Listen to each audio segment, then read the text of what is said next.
All praises to Yahweh, Ba'ashem Yahushai, Ba'ashem Makar the oneness to the apostles and the elders of Great Millstone, and Shalom to the elect of the nation of Israel. This is going to be a lesson going into and pretty much asking a question to all these people that like to say that the new covenant is for everybody, even when they do actually read from the correct places where the new covenant is mentioned, which is Jeremiah the 31st chapter or Hebrews the 8th chapter. And this is going to be the question that anybody that believes that the new covenant is for everybody is going to have to be able to explain in order for their doctrine to make any sense. So here it goes. It's Hebrews chapter 8 and verse 7. For if that first covenant had been faultless, then should no place have been sought for the second. For finding fault with them, he saith, Behold, the days come, saith Yahweh, when I will make a new covenant with the house of Israel and with the house of Judah. So my question to these people that like to say that the new covenant is for everybody, right? What would differentiate somebody that's going to be getting this new covenant since you're saying it's from everybody and it could be from all nations, what would be the separation or the differentiation between somebody that's a heathen that's going to receive the new covenant and they're part of the house of Israel versus somebody that's a heathen and they're going to receive the covenant but they're from the house of Judah? What would be the difference if you're a heathen, making you be part of the house of Israel as it's mentioned here, or the house of Judah? Now the Israelites, we have our answer already, saying that you're from the house of Judah, saying that you're receiving this covenant according to our doctrine and according to the truth would be you're an Israelite by lineage first, and then you're from the house of Judah, which would be from where the kingdom was split during the times of King Solomon through his son Rehoboam, right? Where 3 tribes remained in Judea and became the southern kingdom, right? Which would have been Judah, Benjamin, and Levi. And then the other 9 tribes would have been all the other tribes from Ephraim, Manasseh, Naphtali, Reuben, Asher, all of those, Manasseh, all of those different tribes, Reuben, all of those different tribes would have been the separation that made you be from Israel, right? But for you Christians out there, how do you define that? Because our way is simple. How we define it is clear. If you're from the house of Israel, if you're from one of the tribes from Ephraim, if you're from one of the 12 tribes that's not Judah, Benjamin, or Levi, that's what makes you from the house of Israel that's going to receive this covenant. And you're going to be an actual Israelite from lineage, according to what we believe. But for you Christians, what's the difference that makes you between the house of Israel versus the house of Judah? And more detail can be gone into why it even says the house of Israel and the house of Judah. But then when you go to the 10th chapter, it says house of Israel. And that's because the kingdom is no longer going to be divided anymore, which since I've said it, I'm going to show it. Since I said it, I'm going to show it. Because what these Christians are trying to do, man, is I find it very aggravating. Because I wait for I'm waiting for the new covenant, man. I really want the new covenant to be put in the Israelites. But these heathens are trying to make out like it's for them, and it's not for them, man. This is Ezekiel chapter 37 and verse 22. And I will make them one nation in the land upon the mountains of Israel, and one king shall be king to them all, and they shall no more be 2 nations, meaning they're no more going to be called the house of Israel and the house of Judah. Neither shall it be divided into 2 kingdoms anymore at all. Isn't that what happened, what we're reading about in Hebrews the 8th chapter? Hebrews chapter 8 and verse 7, for if that first covenant had been faultless, then should no place have been sought for the second, right? So the fault was the Israelites in the first covenant. But what's going to change? Is it that he's going to give it to a different people? No. It's clear. For finding fault with them, he saith, Behold, the days come, saith the Lord, when I will make a new covenant with the house of Israel and with the house of Judah. Now, if it was going to be for everybody, this would have been the perfect chance to just let the whole Israel thing be done away with, man. Like, that's what these Christians can't explain. If the Israelites were so wicked, right, and Yahweh hated the Israelites so much, why would they have to even be such thing as a spiritual Israel? Why wouldn't he just say all nations are going to receive it now? Why would they have to be Israel of God? It doesn't make any sense. When you go through the scriptures, you always see that there was an Israel of God. You always see that there was some Israelites that was down for the Lord's program, and there was some Israelites that was not. Wasn't that how it was with Moses? Wasn't Moses doing the things that the Lord wanted him to do? But his fellow Israelites, a lot of them was not doing what he wanted them to do. When Joshua went into the land, wasn't some Israelites scared and didn't want to believe that the Lord was going to come to pass what was going to happen? When David fought Goliath, wasn't all the other Israelites that was bigger than David and mightier than King David? Didn't they not want to fight? But David did fight. So what are you people talking about, man? When the prophets used to preach, wasn't there some prophets? Wasn't the Israelite prophets prophesying to Israelites that was being wicked, telling them to repent? So the prophets and the people that believed the prophecies that escaped from the judgments in all of those times, they were the so-called Israel of God of those times. Just like in this time now, there's going to be an Israel of God that are Israelites. Because you can't, like, these Christians cannot explain how he didn't just say in 8th chapter. Let me say it like how it should be if they're trying to say it then. For finding fault with them, he saith, behold, the days come, saith the Lord, when I make a new covenant with every nation on the earth. That's what it should say. If it's talking about being for everybody. Why would the Israel thing even matter anymore? Why? Like these Christians don't go into these things, they don't explain it because it don't make no sense. They can't explain this away because it don't make any sense.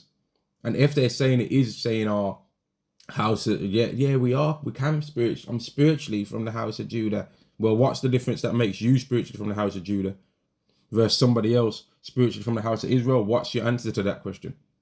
And then they'll be it off. They won't have nothing to say. You're gonna just hear a lot of and crickets sounds in the background and be able to hear a pin drop, hear a damn toothpick drop, man. You'll be able to hear cotton drop. That's how quiet they're gonna be.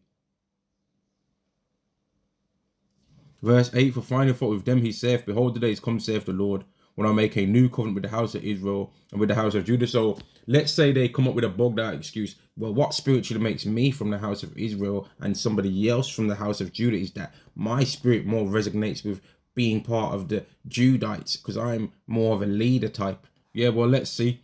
Verse 9, not according to the covenant that I made with their fathers in the day when I took them by the hand to lead them out of the land of Egypt, because they continued not in my covenant and regarded them not, saith the Lord. So that would cut that belief anyway. Because was everybody saved out of the land of Egypt? No, there wasn't. Because there wasn't even every single nation in Egypt at that time. In fact, the Edomites said, nah, you ain't coming through the land.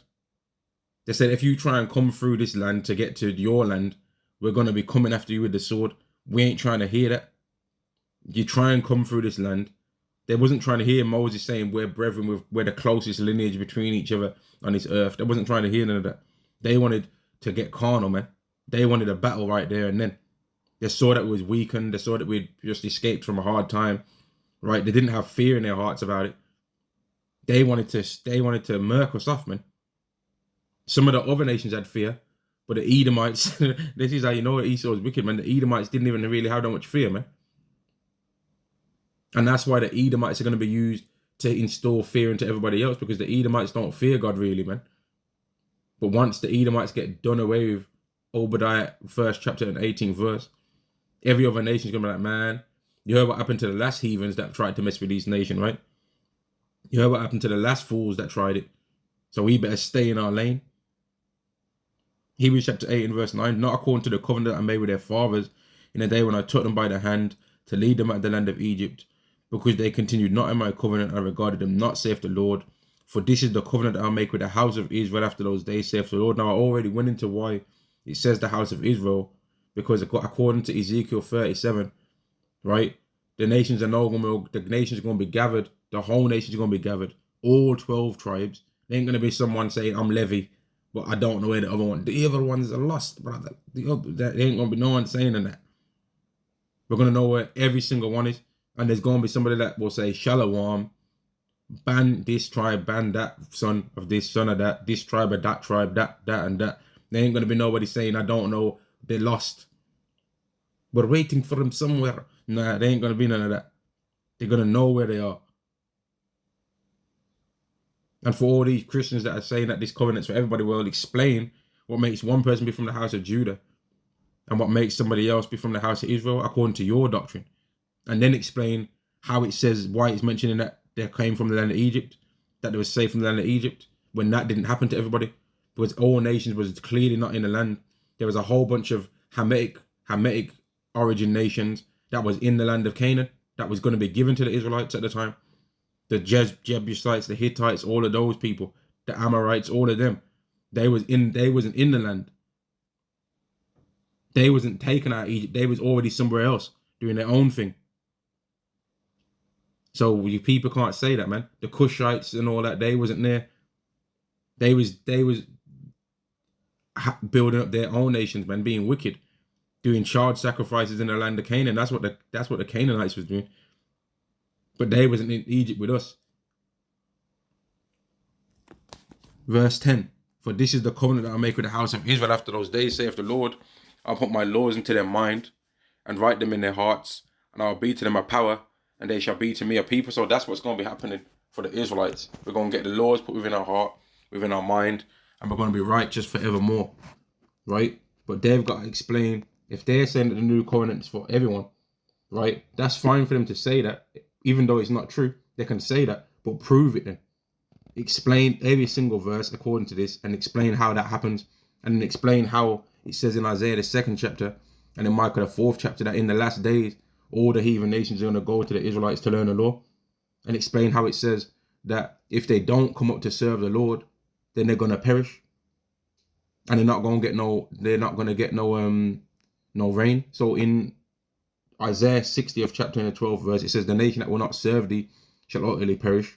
And when it goes to Zechariah, I believe it's the 14th chapter, it says that the nation that don't want to come to serve the Lord from year to year, that they're going to get no rain. But if they was going to be under this, then they'd always do that, wouldn't they? If it was for all nations. We understand your fear. we understand your fear, right? We understand, man. We understand you're scared. We understand you're having nightmares about black people flying. We understand that you're seeing these movies getting made, this Note movie and that, and you're seeing, man, why would Jordan Peele go out of his way to make a movie about aliens being over a black people's farm? Why would he do this? You know, we understand your fear, man. We understand your fear. We just don't care about your fear, though. We understand your fear. We understand even that you have to lie and that you have to be the devil. What are you going to say? Oh yeah, the Israelites are the Israelites. We're supposed to get destroyed. But you know what I mean? But Deuteronomy for 23:7. And then like that's not, nah, there ain't no scripture to save you devils, man. There ain't no scripture to save an Edomite, because Yahweh ain't saving them. And Deuteronomy 23 and verse 7 isn't talking about Edomite, by the way. It's talking about a Assyrian or a Syrian. Hebrews chapter 8 and verse 11, they shall not teach every man his neighbor and every man his brother, saying, know the Lord. And that's talking about every Israelite brother saying, know the Lord. For all shall know me from the least to the greatest. It's not going to be for everybody, man. Verse 12, for I will be merciful to their unrighteousness, meaning he's going to forgive the times that we were sacrificing to idols and their sins. He's going to forgive times that we as a nation committed adultery. He's going to forgive times as a nation that we committed murders. He's going to forgive even that we made his only begotten son die on the cross. He's going to forgive that we betrayed his only begotten son also. And their sins and their iniquities will I remember no more. And in fact, Yahweh Shai prayed to his father as he was being sacrificed and said, forgive them, Father, for they know not what they do. And that was a prayer ultimately for the elect.